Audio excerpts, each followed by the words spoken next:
Olá, eu sou Elton da Silva Santana, sou aluno de Letras da Univesp, sou do Polo Mogi das Cruzes. Olá, meu nome é Felipe Moreno Leite, sou estudante de licenciatura em Letras pela Univesp, Polo Três Pontes. Olá, sou Jane Silvestre Santana, aluna do curso de licenciatura em Letras pela Univesp, Polo Mogi das Cruzes. Olá, meu nome é Kátia Carvalhais, sou aluna do curso de licenciatura em Letras da Univesp do Polo Mogi das Cruzes. Olá, sou Letícia Oliveira e faço Letras na Univesp Polo Perus. Olá, sou Marcela Rufino de Camargo, estudante de Letras, Univesp, habilitação Língua Portuguesa, Polo, Mogi das Cruzes. Olá, meu nome é Selma Vendramini, sou estudante do curso de licenciatura em Letras pela Univesp, no Polo de Mineiros do Tietê. Introdução. O presente trabalho de conclusão de curso possui como tema a importância dos multiletramentos no ensino de língua portuguesa na primeira série do ensino médio. A pesquisa está estruturada em 3 partes: conceito de multiletramentos, análise de como os multiletramentos são trabalhados em aula ofertada pela Secretaria de Educação do Estado de São Paulo, a SEDUC, e uma proposta de uma sequência didática que faz bom uso dos multiletramentos. A variedade de linguagens disponibilizada pelos multiletramentos motivou o grupo pela escolha dessa abordagem no ensino de língua portuguesa, área do conhecimento que tem como foco a expressão da língua e estudo das diferentes linguagens. A opção por estudantes da primeira série do ensino médio, como público-alvo, se deu a partir das competências trabalhadas por estes educandos na área de linguagens. As perguntas norteadoras deste trabalho são: quais os benefícios gerados pelo uso dos multiletramentos na educação? Como os multiletramentos são utilizados nas escolas públicas do Estado de São Paulo no ensino de língua portuguesa? E se é possível melhorar o ensino de língua portuguesa a partir do emprego dos multiletramentos? O objetivo geral deste estudo é aprimorar as práticas pedagógicas utilizando-se dos multiletramentos no ensino de língua portuguesa para os alunos da primeira série do ensino médio. E os objetivos específicos são: verificar como os multiletramentos são aplicados no material didático ofertado pela SEDUC e propor uma sequência didática que faz bom uso dos multiletramentos. A metodologia adotada para a elaboração dessa monografia é a pesquisa bibliográfica. Além da pesquisa bibliográfica, foi realizada a análise da aula ofertada pela SEDUC e foi proposta uma sequência didática idealizada pelos integrantes do grupo. Os autores relevantes para este trabalho são Roxane Rojo, da qual destacamos o livro Multiletramentos na Escola, escrito em parceria com Eduardo Moura. Outro autor importante no desenvolvimento do trabalho foi Paulo Freire. Olá, o tema do nosso trabalho abordou a importância do multiletramento no ensino da língua portuguesa na primeira série do ensino médio. Eu vou comentar sobre quais autores se sobressaíram nesse trabalho. Estudamos primeiramente Roxane Rojo, que afirma que os multiletramentos levam em conta a multimodalidade linguística, visual, gestual, espacial e de áudio e a multiplicidade de significação e contextos culturais. Rojo ressalta a mudança de linguagem na contemporaneidade, relacionada ao surgimento das novas mídias, da globalização e os múltiplos modos de entender o sentido dos textos. Rojo ainda diz: a pedagogia que leva em conta os multiletramentos incorpora a prática situada e é embasada na experiência da criança, aberta a conceituações que propõem o dialogismo e análise crítica, transformando as práticas de leitura e escrita em práticas sociais que levam à construção e uso dos conhecimentos adquiridos. Pensar nessa nova pedagogia necessariamente se pensa na multiculturalidade e na multissemiose. Então, mais do que nunca, temos uma multiplicidade de cultura, diferenças socioculturais intensas. Sabe-se que hoje a linguagem ela é percebida dentro do seu contexto sociocultural. Sendo assim, lembramos de Paulo Freire, o qual sobressai na nossa pesquisa também. Por que Paulo Freire na nossa pesquisa? Porque Paulo Freire ele já destacava a ligação entre linguagem e realidade e como ambas se prendem de forma dinâmica. Paulo Freire, quando prega uma pedagogia humanista e libertadora, ele se bate no rompimento das fronteiras do conhecimento, o que nada mais é do que aproximar a educação da vida real para transformar a realidade opressora.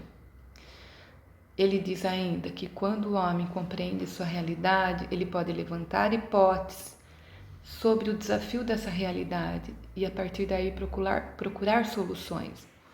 É preciso, então, que o educando domine as diversas práticas sociais que envolvam a linguagem para sua formação cidadã, de modo a reverberar na própria transformação e sociedade.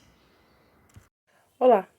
O nosso grupo escolheu o material digital fornecido pela Secretaria de Educação do Estado de São Paulo para demonstrar o uso do multiletramentos em sala de aula.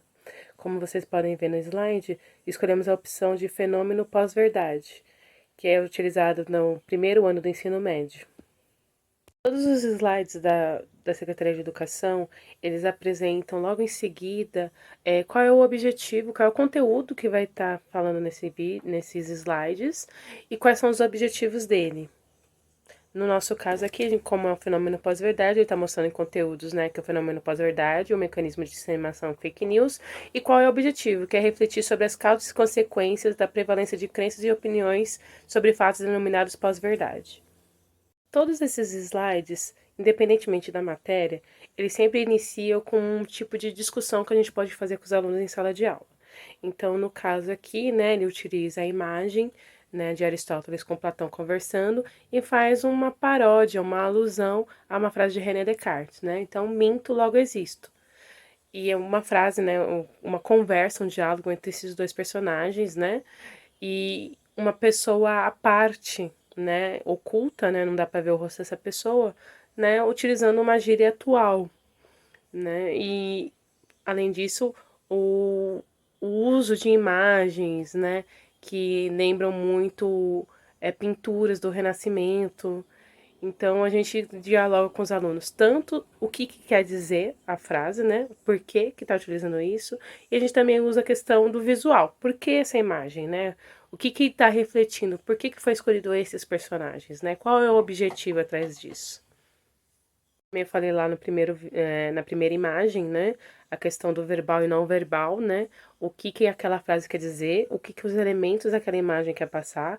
Por exemplo, está falando não somente da pintura renascentista, mas também ao uso de, por exemplo, emojis, que é tão comum na comunicação dos nossos alunos hoje em dia.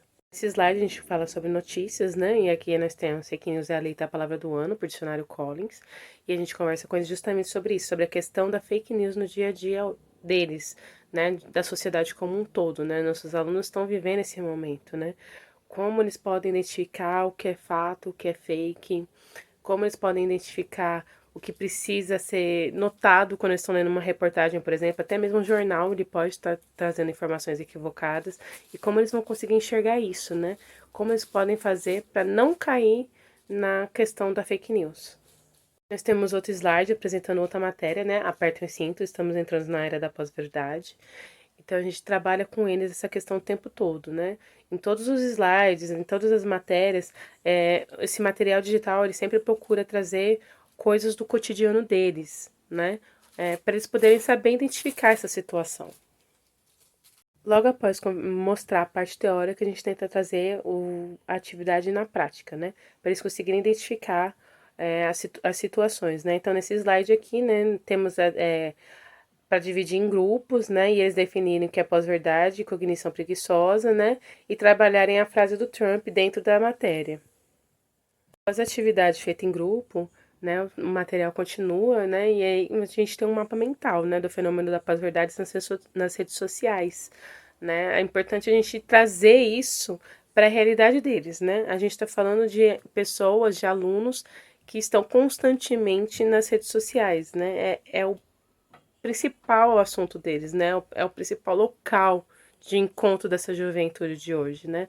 Eles conversam o tempo todo, mesmo eles estando em sala de aula, próximos uns dos outros, a gente consegue identificar determinados momentos que eles estão conversando pelas redes sociais, mesmo o colega estando do lado. Então, a gente precisa mostrar para eles como que essa situação, né, que é do cotidiano deles, espalha desinformação, por exemplo.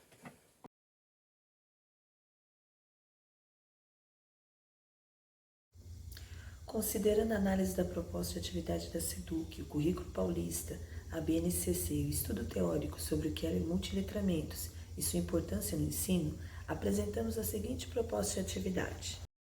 A proposta tem como público-alvo os alunos da primeira série do ensino médio da Rede Estadual de São Paulo, tendo como tema pós-verdade, fato ou fake, numa sequência de atividades sobre multiletramentos no ensino da língua portuguesa, com 5 aulas de duração de 45 minutos. Os objetivos do plano de aula vai desde a argumentação, planejamento, produção e edição de textos, orais, escritos e semiótico, com seleção de dados, curadoria de informação e posicionamento responsável diante do tema. O objetivo na aula 1 é evidenciar a importância de se checar a veracidade das informações. Para isso, propomos a apresentação de uma mídia do Tribunal Eleitoral que tem como tema Desinformação se enfrenta com informação.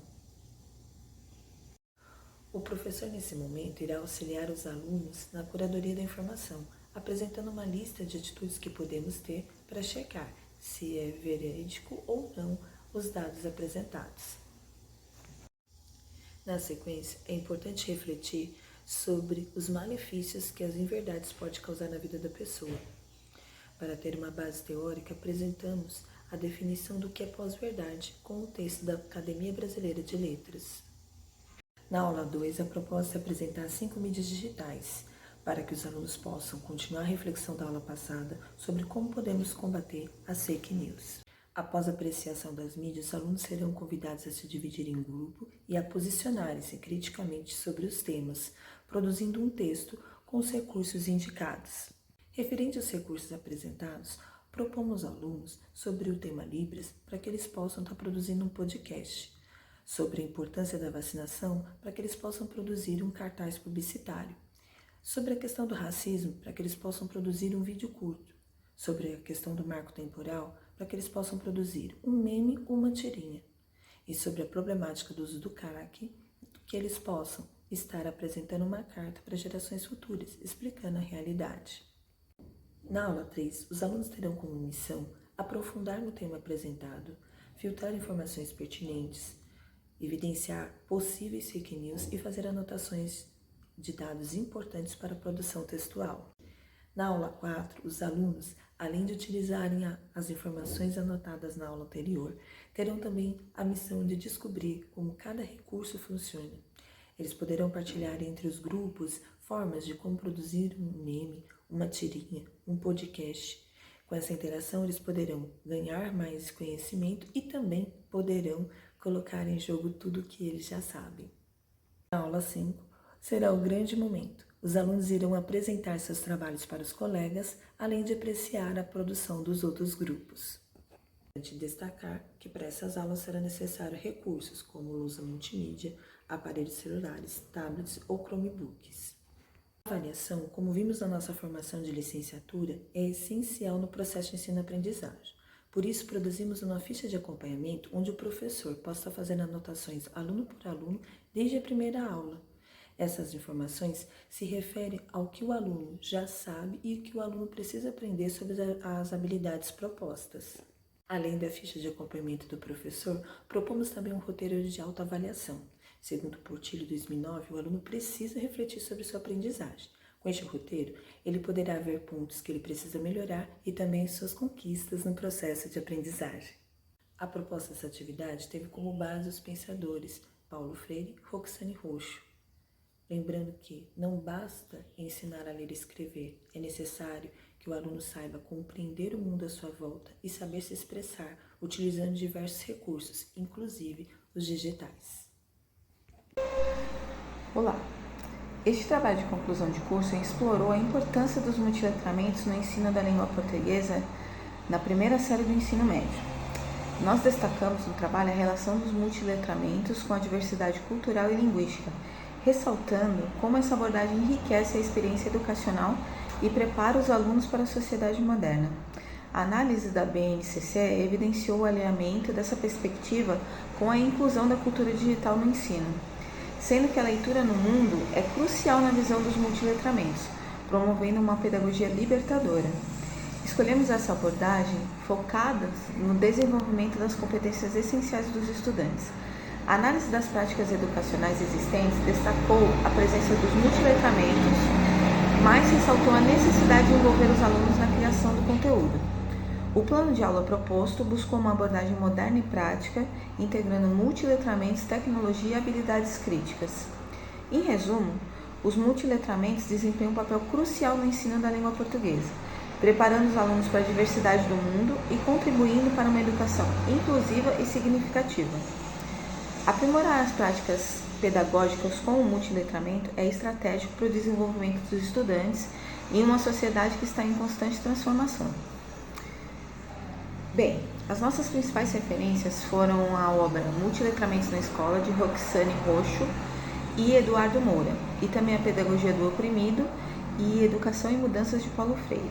Nós consultamos a BNCC no site do Ministério da Educação, do MEC, e também o Currículo Paulista no site da Secretaria da Educação do Estado de São Paulo, dentre outros que embasaram todo o conteúdo do trabalho.